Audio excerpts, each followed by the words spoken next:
There have been a host of anti-voter policies forced on states. Look, folks, these are junk fees. They're unfair, and they hit marginalized Americans the hardest, especially low-income folks and people of color. Right? Can you raise your hand if you love a yellow school bus? Yeah, that's okay. According to Joe Biden, if it's inconvenient for you, it should be illegal. Kamala Harris touts yellow school buses even though she was that girl. Elon Musk storms into Twitter with a sink. We'll tell you why. And the Fetterman-Oz debate, China stuff going on, border numbers. Holy cow, there's so much to get to today. All that and more coming up on this episode of Daily Caller Live. Thanks so much for tuning in. My name is Jobob. Daily Caller Live starts right now. 2, 1. Here we go! That might be the only brown guy on earth named Jobob. That is actually her name, Jobob. From the dingy bunker, completely cut off from the outside world, except for you fine folks. My name is Jobob. This is Daily Caller Live. Thanks so much for tuning in. Today it is October 27th, the year of our Lord 2022.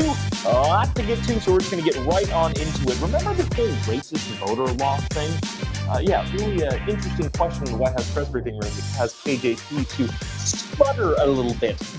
But I thought that, let's get into this first. I think this is kind of just a telltale sign of where we are as a country at the moment.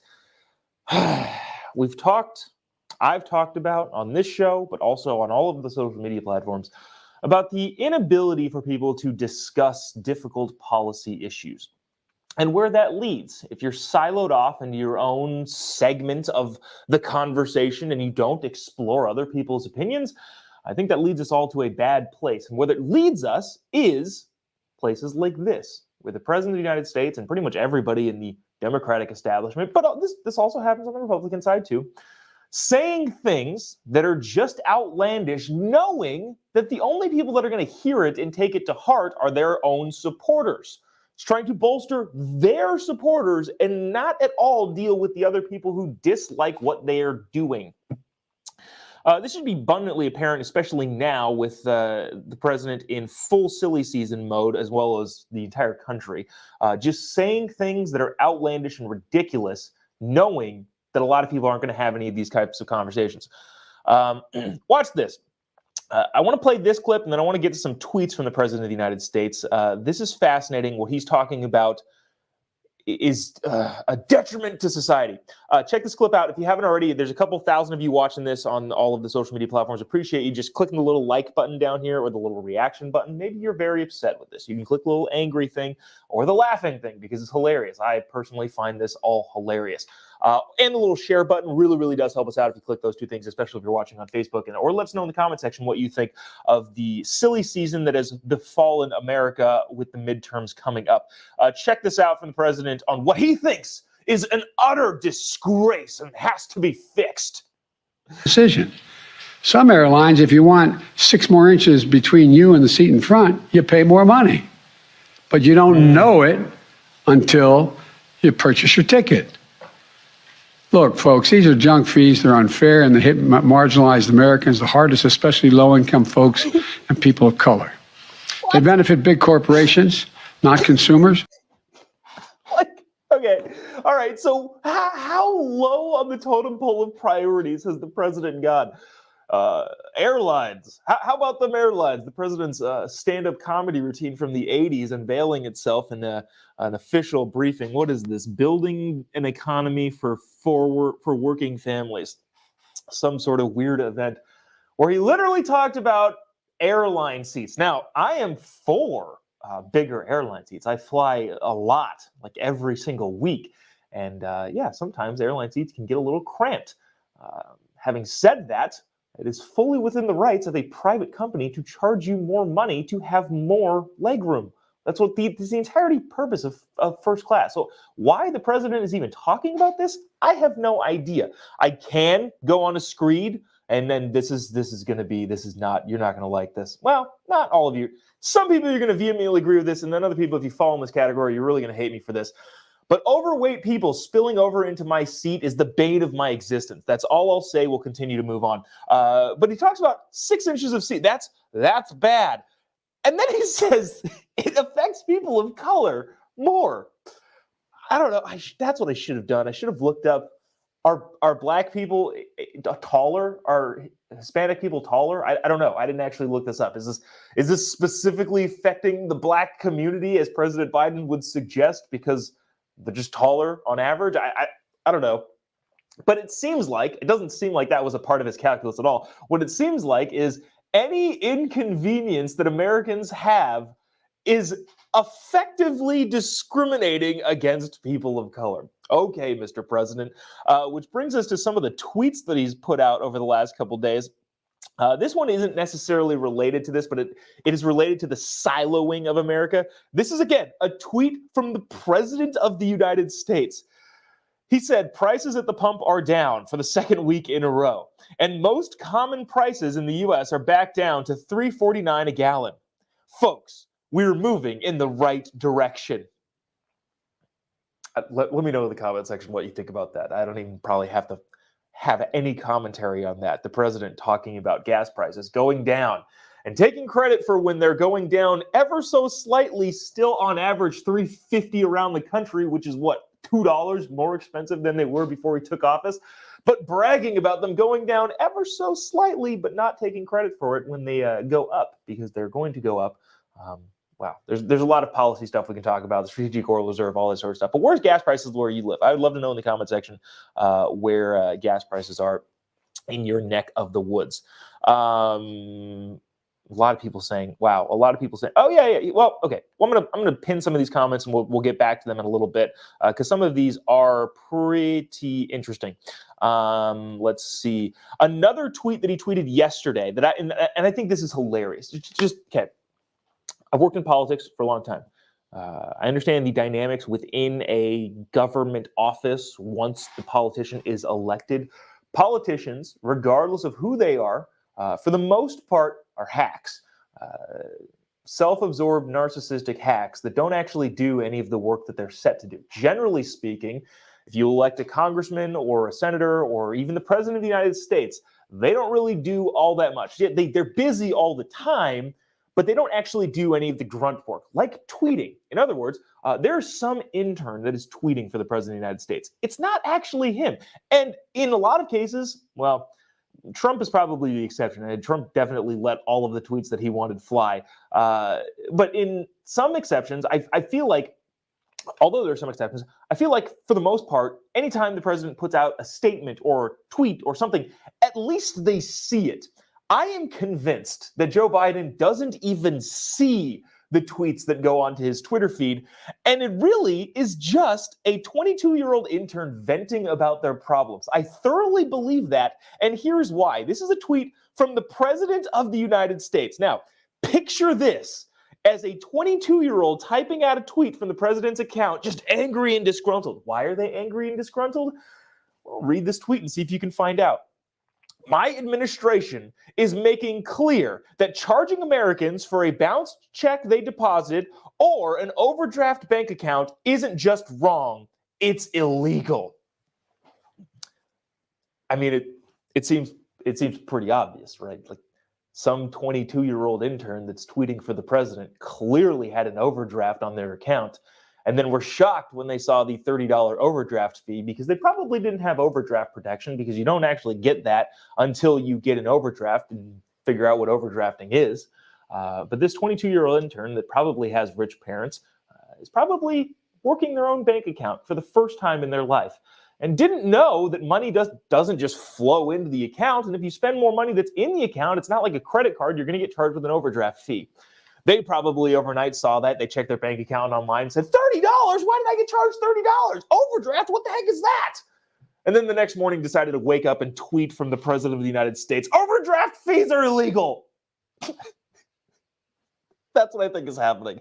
But again, we are into full silly season here.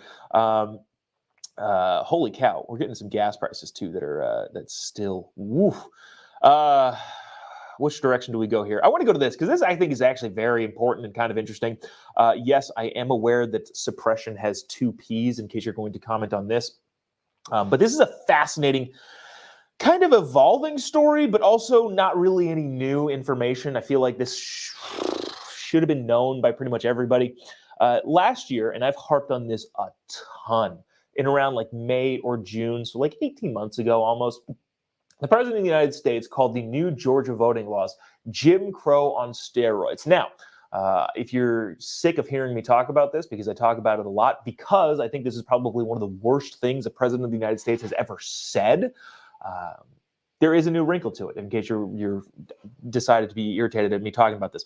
But the president said that Jim Crow on steroids. The entire media said this is unacceptable. Coca-Cola, which is based in Georgia, Delta Airlines, which is based in Georgia, vehemently denounced this racist law because apparently, you know what? Maybe they are racist. Apparently, if you thought the law was racist against black people, what you're effectively saying is that black people are too stupid to get IDs. I don't believe that, but apparently that's what those companies would have thought. Remember the Major League Baseball pulled their All-Star game from Atlanta, which cost millions of dollars in income that would have been earned from probably predominantly black employees / business owners because the racist Georgia voting laws. They were trying to suppress the vote in Georgia. That was what was happening. And the context going into this clip makes this hilarious. Spoiler alert, the voter suppression laws, supposedly, I don't think they're voter suppression, that's what they were called, these quote-unquote Jim Crow suppression laws resulted in record turnout in the state of Georgia so far. Watch this clip from the White House press briefing room. This is hilarious. I'll get to some of these comments here, and we can discuss after this. Check it out. Oh, also, by the way, if you haven't already, click the little like button. Really, really helps us out. And a little share button. Really, really helps us out. And let us know in the comment section what you think about these racist Jim Crow voting laws. We'll bring some of these comments up here after this video. Check it out. Thank you. President Biden last year likened the new Georgia voting law to, quote, Jim Crow in the 21st century, but turnout so far in the state's midterm elections has smashed midterm records.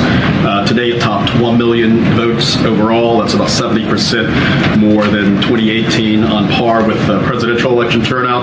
Was President Biden wrong with this assessment of Georgia's voting law, or does he stand by that Jim Crow comparison? So, as you know, I got to be careful. I cannot get into politics from here, so won't comment specifically on that race or on the elections or the data that's coming out of Georgia. But the president has been very clear that based on the big lie, there have been a host of anti-voter policies forced on states that challenge America's fundamental right to vote, right? The access to voting. And so this is against our most basic values, including respect for the law and the Constitution. And speaking generally, of course, more broadly, high turnout and voter suppression can take place at the same time. They don't have to be, one doesn't have to happen on its own. They could be happening at the same time. But I'll leave it there without being able to really dig into the politics of this. I had forgotten about that. High voter turnout and voter suppression can happen at the same time. It can? I was unaware of this. I'll think of a funny analogy later, but I think we'll get to some comments here.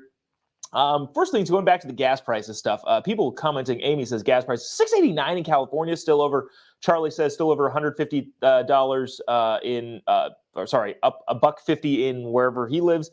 $4.50 in Michigan, so gas prices are still crazy high. But back to this voting thing, I think this is actually pretty interesting.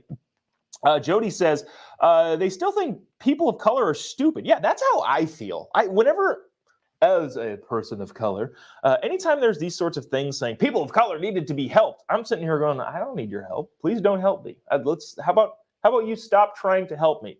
And if you want to go take it a step further, anytime people, the government tries to quote unquote help minorities and people of color, it tends to get worse for them. I don't know if that's related at all. Sandra says Democrats insulting our black citizens every single day. Yeah, that seems like that's the case. When you're talking about whether or not showing an ID is possible for black residents, it's like, they're not stupid. Like, black people aren't stupid. Minorities aren't stupid. People of color aren't stupid. They can figure out how to get an ID to vote, which, by the way, you should be able to do, because you shouldn't be able to vote if you're not allowed to vote, i.e. not being a citizen or voting twice. I feel like that's it. Ryan pointed out the obvious. LOL, hasn't Georgia had the best voter turnout ever this year? Yeah, they have. Gabriel says, really, it did the opposite effect of what they said it would do. Who would have thought, ... Thinking, yes, that seems to be the question. Voter ID says Sandra is not racist or suppression. Philip says, question. He's probably questioning the Chiron here. Suppression sparks turnout? Yes, apparently that's the case. You can do both things at one time. Ben says voter suppression is not a thing. Yada, yada, yada, yada. Here we go. Shoot. There was one. Oh, this is what I thought was interesting on the deficit.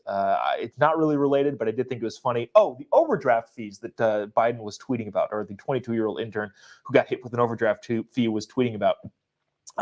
Alan said, so would a $30 trillion overdraft, aka deficit, be illegal as well? Or ... Freaking great point, Alan. I love it. I love it, dude. But anyways, that's that with the press house. It's the White House press secretary. A lot of people also commenting on KJP not being very good at her job, and which is true. She is not. So there's that. On to somebody else who's not very good at her job. One Kamala Harris, who, did you know she's the vice president of the United States? When I was a little girl, she said, during a debate with President Biden, current President Biden, before Iowa. Remember, Kamala Harris ran for president in 2020 and didn't even make it to the first caucus, meaning that within the Democratic Party, nobody liked her. Nobody liked her at all. Not even America. America as a whole doesn't like her. But the Democratic Party said, we don't like you so much, we are going to give you less support than Amy Klobuchar. How many of you even know who Amy Klobuchar is? She's a senator from Minnesota or Michigan. I'm pretty sure it's Minnesota. She's a senator, Amy Klobuchar is, but nobody heard of Amy Klobuchar in terms of the broader scope of people that vote in this country. Yet she had more support than Kamala Harris, causing Kamala Harris to duck out of the presidential race early in 2020. Here's the reason. Because she's bad at talking. This is 30 seconds of Kamala Harris being cringy and awkward, talking about buses, which is especially funny because of the I was that little girl little stunt she tried to pull during one of the debates. Check this out from Vice President Kamala Harris. Your leadership, Mayor. Thank you for the warm welcome. So here's the thing. Who doesn't love a yellow school bus, right? Can you raise your hand if you love a yellow school bus, right?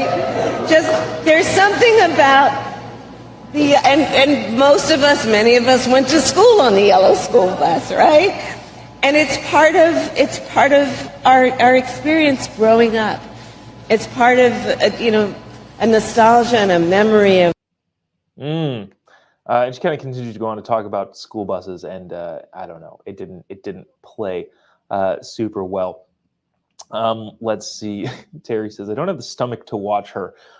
Yeah, I can see that. There's some other interesting comments that we'll get to maybe towards the end of it that don't really have anything to do with this, and this really isn't all that important other than the fact it's Kamala Harris being Kamala Harris and not likable and unwatchable. Yeah, so there's that. Really, really quick, when it gets this is kind of funny. Elon Musk trolls Twitter because he bought Twitter. I think that deal is supposed to close tomorrow, which is a fascinating thing. Watch this video clip, and I'll explain what happened, and it's like 9 seconds. Check this out from Elon. Just like letting this and what was it today? You just can't help it. That's okay. You may be thinking after watching that, what is he carrying? I couldn't really hear him, and I don't know what he was doing. He made his way into the Twitter headquarters yesterday with a sink because he's purchasing Twitter, and he decided it would be funny to carry a sink to signify letting it sink in.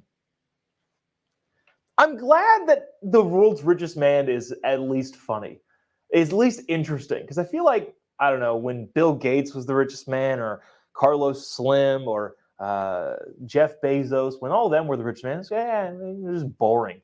Elon Musk is out here buying social media platforms, cracking jokes, and trying to intervene in Eastern European war. At least it's interesting. So there's that. I thought this was interesting, though, too. That video was tweeted of Elon Musk carrying a sink in, saying, let it sink in, Twitter, I'm here, and I'm making it mine. The Socialist Party of America, which I guess we have an official Socialist Party of America, tweeted this regarding Twitter. It should be owned and democratically controlled by everyone. Okay, is that how you think the world should work? Everyone should have a say in everything. That seems impractical. Let's just talk about my neighborhood, right? Let's just say my neighborhood was entirely socialist. I don't want that to happen. And even though socialist ideas work on a much smaller scale, and tend to work very, very less as you get to a bigger scale, it wouldn't even work to the extent that they think it would work. Let's just say I'm in my neighborhood and I want to, I don't know, do something within my own house. Everybody gets a say on that? Yeah, that's right, because it's not my own house. So everybody gets a say on everything. That's what the Socialist Party of America says, especially regarding Twitter. When it comes to Elon purchasing it, everyone should have a say, and it should be controlled and owned by everyone. All right, good luck with that. I want to get to this. We talked about this quite a bit. Trying to figure out if I want to go here. Yeah, I want to go here. The entire Pennsylvania Senate race is stupid and idiotic for the reasons that seem to be obvious to everyone. If you're a John Fetterman person, if you're a Democrat, I don't think anybody's a John Fetterman person. I think very few people are Dr. Oz people. I don't actually know, but I would imagine that's the case in Pennsylvania. If you're a Democrat, you're looking at John Fetterman going, ugh, why him? And if you're a Republican, in a lot of ways, I think, you're looking at Dr. Oz going, ugh, why him? We talked about the debate yesterday pretty extensively on this show and also on my Jobob Unlimited podcast, live stream. I don't know what to call it. We just kind of sit around and banter with a lot of fun guests, a lot of really interesting guests coming up today too. So if you get a chance, go follow me on Facebook. Just type in Jobob. You'll be able to find me on Facebook, and you get to see all that stuff too, because that stuff's interesting, and we don't necessarily air it on here. But yesterday we talked about this at length, the debate between Dr. Oz and John Fetterman. We're going to leave Oz alone for right now because I thought this was a fascinating piece in MSNBC of all places. Actually, not of all places. This is clearly something that would be in MSNBC's online edition. It was an opinion piece basically saying that disabled people deserve representation too. Meaning that, and I don't want to read this whole thing because it's long and just fails to make a lot of points that I think they were trying to make. But they're basically saying in this opinion piece that, well, let me just read this line. The GOP is no stranger to discriminatory digs at people with disabilities, with the most overt forms of ableism coming from Donald Trump. Okay, one, the whole making fun of a reporter for being physically handicapped didn't happen. That was taken entirely out of context. Anybody who has actually watched the whole thing would know that. If you don't know what I'm talking about, sorry, I'm going to only talk about it for 30 more seconds. But there are people who have had their entire political philosophy changed based on that video not being true. They were told so many times that Donald Trump is sitting here making fun of a guy's disability, when in fact he was making fun of the guy's character. And maybe use some gestures that could have gotten taken out of context, and they did. But when people watch the whole video in practice, Brandon Strzok, a good friend, he's the Walk Away campaign guy, changed his entire political philosophy because he watched that video. So that's just not true in this particular article. And then they're saying leveraging ableism against a person with disabilities. Yeah, here's the problem with all of that. And again, I don't want to beat a dead horse because I feel like we've talked about this quite a bit. This is the big issue. Without going into this entire thing about disabilities and him having a stroke, and that's all sad and is what it is, the election in Pennsylvania should not be contingent on whether or not John Fetterman has recovered from his stroke. It should be contingent on the fact that John Fetterman is a huge, lazy bum. Without getting into it fully again, John Fetterman lived on his parents' dime until he was 40, until his sister sold him a condo for $1 because they're super rich and he's a trust fund kid. He has never had a real job, and the jobs that he does have, he wasn't doing particularly well at in the government. He was the mayor of a very small town that didn't actually end up doing very well. He was lieutenant governor. He is lieutenant governor of Pennsylvania, and by all accounts doesn't show up to that job either, and has no idea what it's like to work as a normal American working every single day. So the reason people should vote against John Fetterman is not because his brain doesn't work, because it doesn't, and that's sad, and I don't wish that upon anybody, but the reason they should vote against him because he's a lazy bum. There's that. Anyways, I want to get to this too. There's been too many things going on this week to get to all of it, and maybe I should just do this show longer. Maybe we'll just send some of them to the Jobob Unlimited, which is kind of like the overflow podcast of this show. It's kind of the same format, except for with other people just discussing current events of the day. So if you haven't watched that already, you can follow me on Facebook. Go find that. But this happened last Friday during the President Xi. Okay, context. Dictator Xi, I promised myself I'm stopped saying president because he's not. Dictator Xi, Xi Jinping of China, who's been in power for 2 terms, declared himself the lifetime dictator of the Communist Party of China, therefore the ruler of China. Some say the most powerful person in the world if you look at population and power and all that sort of stuff.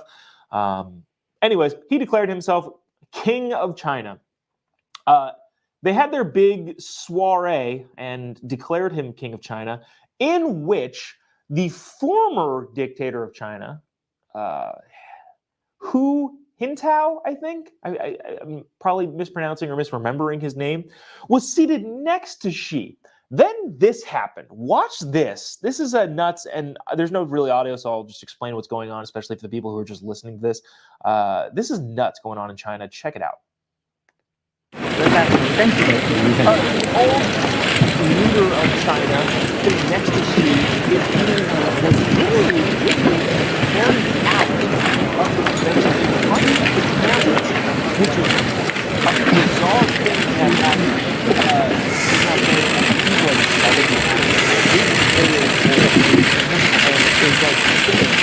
What's going on? Not really acknowledging the sound of the actual life. So the world is wondering what is happening in China. Now, a little bit of context. They are very, very prompt and on time with these sorts of events. They were, I think, 4 minutes late, which doesn't really matter all that much, except for the fact that they could have delayed even more to get this guy out. They did this specifically. Xi Jinping escorted the former leader of China out of this forum, meeting, whatever it is, in front of the cameras. So they were 4 minutes late, then they let the cameras in, and then they decided to escort this guy out. So, which begs the question, why did they want the entire world to see that? Is it some sort of power play? What's going on in China? Are they about to make some big move? Are we going to have to defend Taiwan? If a Chinese attack were to come on Taiwan, do we defend Taiwan? What does Joe Biden do? Oh my gosh, this is getting stressful. But who knows? But that's been sitting on my docket for the last week because that happened about a week ago, but I just haven't had time to talk about it. So anyways, that's going on there. And you know what? That will do it. One of these days I want to talk about this piece in the New York Times, maybe tomorrow, but also I've realized in this show, especially right now, is that given the midterms and the fever pitch that's going on in American politics right now, it's hard to sit on a story for a while just because and by sit on that, I mean bring it to you. I'm not like investigative journalist and sitting on a story to help somebody. No, it's difficult to find a story on Sunday and, oh, shoot, it didn't make it on the show Monday, and then, let's try Tuesday, and then we'll try Wednesday, and then try Thursday. It just keeps getting pushed back because more stuff keeps happening, and I'm wondering if that slows down after the election, but I don't know. The media cycle as it is right now, the 24-hour media cycle, doesn't seem like it would actually slow down in any way, shape, or form. Regina asks, where's the former guy now? Yeah, nobody knows, or at least we don't know. So that's going to do it for us today. Like I said, if you haven't already, give me a follow on any of your other social media platforms, Twitter, Instagram, YouTube, Facebook, Getter. We're streaming on Getter. I think we've been streaming on Getter for about a month now. Hello, Getter. But also Facebook, we do a live show, I don't know, later in the afternoon Pacific time, about 2 p.m. Pacific time. That's kind of just an extension of this show, trying to get more of the stuff that we didn't get to talk about on this show, on that show. That's live on my Facebook page. It's not on the Daily Caller pages, so if you haven't already, go just type in the Chiron here is wrong, just the Jobob, and that'll get you there. Just type in Jobob on Facebook, you'll be able to find me. It's called Jobob Unlimited, and we just talk about current events with different guests. The guest today, I believe, is actually really, really interesting, and we'll have her at about 1 o'clock Pacific time. Yeah, that's it. That's all the announcements. I was gonna remind people that the South Dakota event was canceled, but that happened yesterday. That would have happened yesterday. Oh, also, dang, do I want to bring Stephen Davis on here to talk about? Are you guys familiar with MAGA Hulk? A friend of mine, Stephen Davis, had an event shut down in UC Davis because I don't know. Apparently, people of color are being oppressed by having a person of color speak to other people. Anyways. That's the whole thing. I'm just rambling at this point. We'll see you tomorrow, same time, same place. Any other announcements? That's pretty much it. Same time, same place. See you then. God bless America.